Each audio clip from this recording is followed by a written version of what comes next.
નમસ્કાર વિદ્યાર્થી મિત્રો, આજે આપણે ધોરણ 12 વિષય અર્થશાસ્ત્ર ચેપ્ટર નંબર 2 વૃદ્ધિ અને વિકાસના નિર્દેશકોમાં લેક્ચર નંબર 6ની વાત કરીશું કે લેક્ચર નંબર 6માં જીવનની ભૌતિક ગુણવત્તા એટલે શું અને તેમાં કઈ કઈ બાબતોનો સમાવેશ કરવામાં આવે છે. અગાઉનો સવાલ હતો કે રાષ્ટ્રીય માથાદીઠ આવકમાં વધારો થવાને કારણે જીવનની ભૌતિક ગુણવત્તામાં સુધારો થાય તો દેશનો આર્થિક વિકાસ થઈ રહ્યો છે તેમ કહેવામાં આવે છે. હવે જીવનની ભૌતિક ગુણવત્તા એટલે શું અને તેમાં કઈ કઈ બાબતોનો સમાવેશ કરવામાં આવે છે.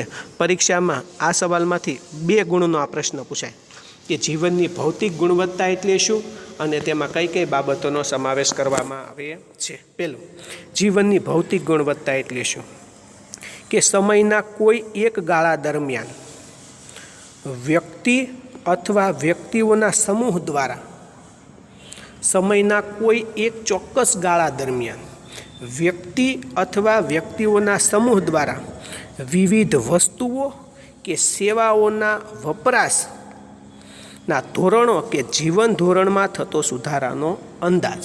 ખ્યાલ આવે જીવનની ભૌતિક ગુણવત્તા એટલે શું કે સમયના કોઈ એક ગાળા દરમિયાન ચોક્કસ સમયગાળા દરમિયાન વ્યક્તિ કોઈ એક હોય એના દ્વારા કે વ્યક્તિના સમૂહ દ્વારા આખા સમાજ દ્વારા વિવિધ વસ્તુઓ અને સેવાઓના વસ્તુઓ હોય કાં તો સેવાઓ હોય એના વપરાશના ધોરણો કે જીવન ધોરણમાં જે સુધારો થાય ને એના અંદાજને જીવનની ભૌતિક ગુણવત્તા તરીકે ઓળખવામાં આવે છે. ખ્યાલ આવી જાય વિદ્યાર્થી મિત્રો, જીવનની ભૌતિક ગુણવત્તા એટલે શું? સમયના કોઈ એક ગાળા દરમિયાન વ્યક્તિ અથવા વ્યક્તિના સમૂહ દ્વારા કોઈ એક વ્યક્તિ આખો સમાજ હોય એના દ્વારા વિવિધ વસ્તુઓ કે સેવાઓના વપરાશના ધોરણો કેટલા પ્રમાણમાં વપરાશ કરે છે કાં તો જીવન ધોરણમાં થતા સુધારાના અંદાજને જીવનની ભૌતિક ગુણવત્તા તરીકે ઓળખવામાં આવે છે. અને જીવનની ભૌતિક ગુણવત્તામાં સમાવિષ્ટ થતી 10 બાબતો કોના મુજબ છે? નીચે મુજબ જોવા મળે છે. ખ્યાલ આવી જાય છે. જીવનની ભૌતિક ગુણવત્તામાં સમાવિષ્ટ થતી પરીક્ષામાં 2 ગુણનો પ્રશ્ન પૂછાય. જીવનની ભૌતિક ગુણવત્તા એટલે શું, તેમાં કઈ કઈ બાબતોનો સમાવેશ કરવામાં આવે છે? તો કેટલી બાબતોનો સમાવેશ કરવામાં આવે છે? 10 બાબતોનો સમાવેશ કરવામાં આવે છે. પહેલા મુદ્દાની વાત કરીએ તો કે વ્યક્તિને પૂરતો શું મળવો જોઈએ? ખોરાક. ખોરાકની ગણતરી કરવા માટેના પાછા 3 માપદંડો ધ્યાનમાં લીધા છે. પહેલું પ્રોટીન, કેલરી અને ચરબી. ખ્યાલ આવી જાય છે.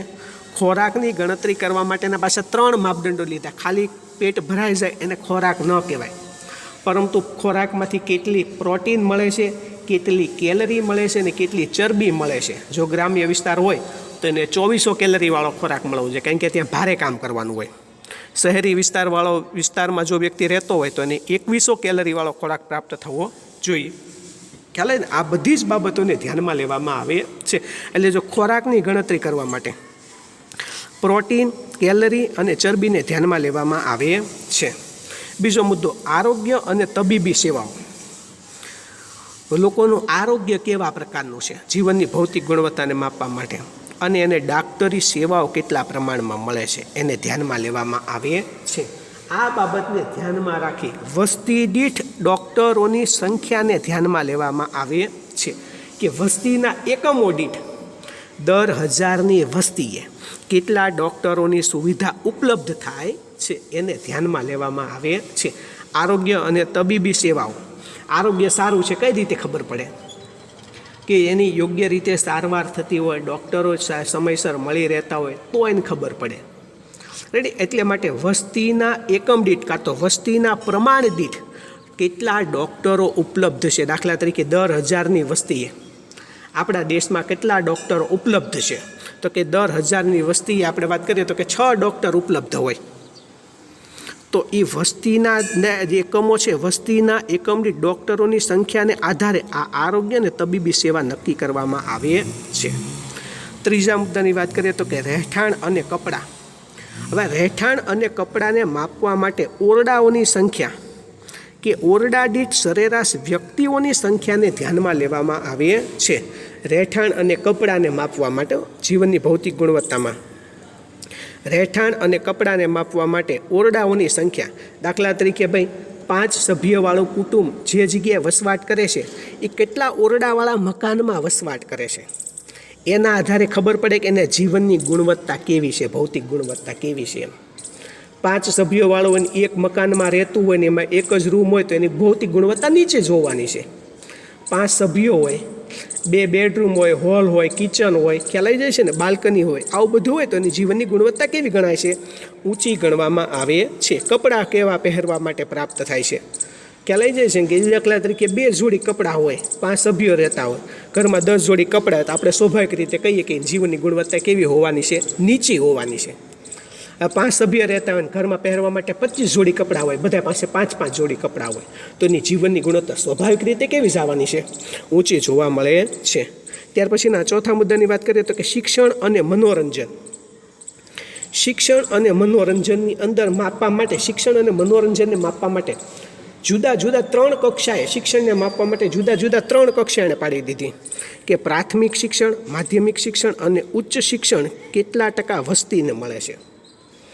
દેશની કુલ વસ્તીમાંથી પ્રાથમિક શિક્ષણ કેટલા બાળકોને મળે છે, કેટલા ટકા લોકોને મળે છે.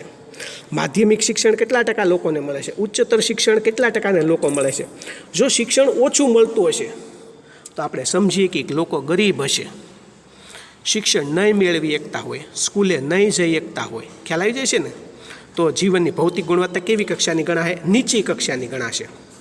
પણ જો પ્રાથમિક શિક્ષણ, માધ્યમિક શિક્ષણ અને ઉચ્ચતર માધ્યમિક શિક્ષણ મેળવેલા વસ્તીની ટકાવારી ઊંચી હશે તો આપણે એમ કહી શકશું કે લોકોની જીવનની ગુણવત્તા કેવી જાય છે? ઊંચી જતી જોવા મળે છે, કારણ કે એને રેગ્યુલર શિક્ષણ મળી રહી છે. ખ્યાલ આવી જાય છે. અને બીજું કે મનોરંજનને માપવા માટે ટીવી અને થિયેટરોની સંખ્યાને ધ્યાનમાં લેવામાં આવે છે. મનોરંજનને માપવા માટે કે ટીવી કેટલા લોકોના ઘરમાં છે, વસ્તી દીઠ થિયેટરોની સંખ્યા કેટલી છે. જો ટીવી ઓછી હશે કે વસ્તી દીઠ થિયેટરોની સંખ્યા ઓછી હશે તો આપણે એમ કહી શકાય કે જીવનની ગુણવત્તા કેવી રહેવાની છે? નીચી રહેવાની છે. પરંતુ જેમ જેમ ટીવીની સંખ્યા વધારે હશે, થિયેટરોની સંખ્યા વધારે છે શહેરોની અંદર, તો આપણે એમ કહી શકાય કે જીવનની ગુણવત્તા કેવી જતી જોવા મળે છે? ઊંચી જતી જોવા મળે છે. ખ્યાલ આવી જાય. ત્યાર પછી 5મા મુદ્દાની વાત કરીએ તો કે પરિવહન અને માહિતી પ્રસારણની સેવાઓ. પરિવહન, એક જગ્યાએથી બીજી જગ્યાએ જવા માટે જો એને પૂરતા પ્રમાણમાં રસ્તાની સુવિધા કે રેલવેની સુવિધા મળતી હોય, વધારે પ્રમાણમાં રસ્તાની સુવિધા કે વધારે પ્રમાણમાં રેલવેની સુવિધા પ્રાપ્ત થતી હોય તો એની જીવનની ગુણવત્તા કેવી ગણાય છે? ઊંચી ગણાય છે. અને પરિવહન માટે વ્યક્તિને એક સ્થળેથી બીજી સ્થળે પહોંચવા માટે જો એને રસ્તાની કે રેલવેની સુવિધા ન મળતી, ઘણા ગામડાની અંદર રસ્તાય નથી અને રેલવેની સુવિધાય નથી, તો એની જીવનની ગુણવત્તા નીચી ગણવામાં આવે છે. અને પછી માહિતી પ્રસારણની સેવાઓ. ખ્યાલ આવે કે માહિતી પ્રસારણની સેવાઓને માપવા માટે ટેલિફોનની સંખ્યાને ધ્યાનમાં લેવામાં આવે છે કે કેટલા ટકા લોકોને ટેલિફોનની સેવાઓનો લાભ પ્રાપ્ત થાય છે. ઘણા ગામડા, અંતરિયાળ વિસ્તારોના ગામડાની અંદર ટાવરે નથી આવતા, તો એ લોકોની જીવનની ગુણવત્તા હજી કેવી ગણાય? નીચી ગણાય છે. ખ્યાલ આવી જશે ને. અને જો ફૂલ ફેસિલિટી મળતી હોય તો જીવનની ગુણવત્તા કેવી ગણવામાં આવે છે? ઊંચી ગણવામાં આવે છે. ખ્યાલ આવી જશે. ત્યાર પછીના મુદ્દાની વાત કરશું તો કે 6થો મુદ્દો કઈ શક્તિ આવશે? ઉર્જા શક્તિ. કે માથાદીઠ ઉર્જા એટલે કે વીજળીનો વપરાશ કેટલા પ્રમાણમાં કરે છે. ઉર્જાને માપવા માટે વીજળીનું ધ્યાનમાં લીધી. ઉર્જા એટલે સૂર્યની ઉર્જા નહીં, વીજળીની ઉર્જાને ધ્યાનમાં લેવાની છે કે માથાદીઠ વીજળીની પ્રાપ્તિ કેટલી થાય છે. જો એને માથાદીઠ વીજળીની પ્રાપ્તિ વધારે પ્રમાણમાં થતી હોય તો એની જીવનની ગુણવત્તા કેવી ગણવામાં આવે છે? ઊંચી ગણવામાં આવે છે. અને માથાદીઠ વીજળીની પ્રાપ્તિ જો એને કેવી થતી હોય? ઓછી થતી હોય તો એની જીવનની ગુણવત્તા કેવી ગણવામાં આવે છે? નીચી ગણવામાં આવે છે. ત્યાર પછીના 7મા મુદ્દાની વાત કરીએ તો કે દેશની વસ્તીને મળતું પીવા માટેનું કેવું પાણી? ચોખ્ખું પાણી. કે જો દેશની વસ્તીને પીવા માટેનું ચોખ્ખું પાણી પ્રાપ્ત થતું હોય, દેશની દરેક વ્યક્તિને પીવા માટે ચોખ્ખું પાણી પ્રાપ્ત થતું નથી. ઘણી જગ્યાએ ગ્રામ્ય વિસ્તારમાં પાણી પીવા માટે કે અંતરિયાળ વિસ્તારોમાં પાણી પીવા માટે કૂવાનો ઉપયોગ કરવામાં આવે છે, અવેડાનો ઉપયોગ કરવામાં આવે છે, જ્યાં મિનરલ વોટર કે પ્યોરિફાઈડ થયેલું પાણી પ્રાપ્ત થતું નથી. જો આવું પાણી સારું શુદ્ધ પીવા માટેનું ચોખ્ખું પાણી ન પ્રાપ્ત થતું હોય ઝૂંપડપટ્ટી જેવા વિસ્તારોની અંદર આપણને ખબર છે ગંદુ પાણી પીવામાં આવે છે. જો પીવા માટેનું ને ચોખ્ખું પાણી પ્રાપ્ત થતું ન હોય તો તેની જીવનની ગુણવત્તા કેવી ગણાય છે? નીચી ગણાય છે.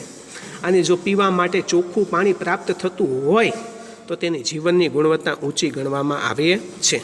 ત્યાર પછીના મુદ્દાની વાત કરીશું તો કે 8મો મુદ્દો કેવું આયુષ્ય આવશે? સરેરાશ આયુષ્ય. સરેરાશ આયુષ્ય. જો લોકોનું સરેરાશ આયુષ્ય વધતું હોય, સરેરાશ આયુષ્ય એટલે શું? જુદી જુદી ઉંમરે મૃત્યુ પામતા વ્યક્તિઓની ઉંમરની સરેરાશને, દાખલા તરીકે કોઈ એક વ્યક્તિ છે, કોઈ એક બાળક એ 5 વર્ષે મૃત્યુ પામ્યું, બીજો કોઈ એક વ્યક્તિ છે એ 25 વર્ષે મૃત્યુ પામ્યો, રેડી, અને ત્રીજો કોઈ એક વ્યક્તિ છે એ 30 વર્ષે મૃત્યુ પામ્યો.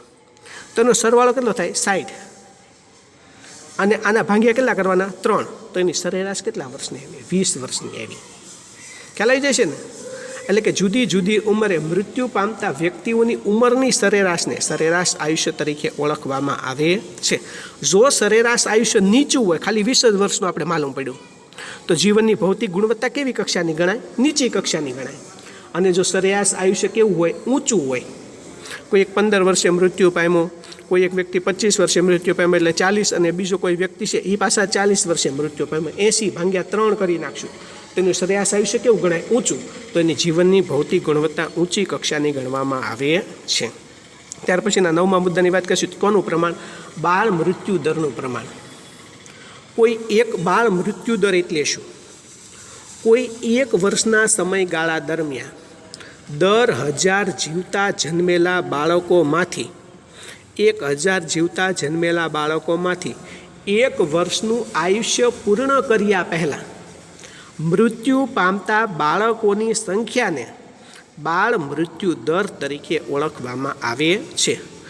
સાદી ભાષામાં વાત કરીએ ને તો 1000 જીવતા જન્મતા બાળકો હોય ને, 1000 જીવતા બાળકો જન્મે ને એમાંથી 1 વર્ષ પૂરું કર્યા પહેલાં જેટલા બાળકો મરી જાય ને એને બાળ મૃત્યુ દર તરીકે ઓળખવામાં આવે છે.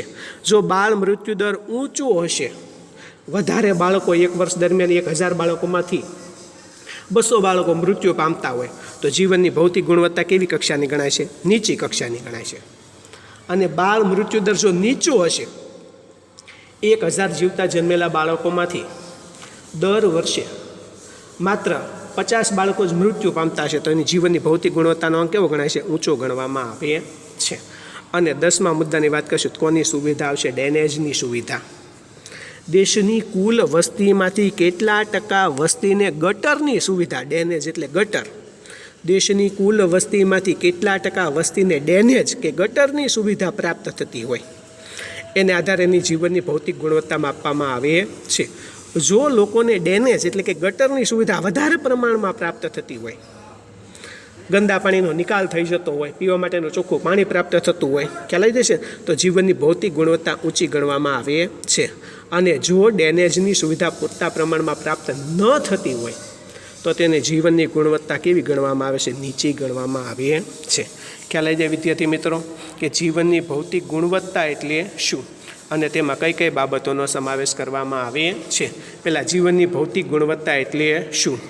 કોઈ એક ગાળા સમયના કોઈ એક ગાળા દરમિયાન વ્યક્તિ અથવા વ્યક્તિના કોના દ્વારા? સમૂહ દ્વારા વિવિધ વસ્તુઓ અને સેવાઓના વપરાશના ધોરણો કે જીવન ધોરણમાં થતો કોનો અંદાજ? સુધારાનો અંદાજ.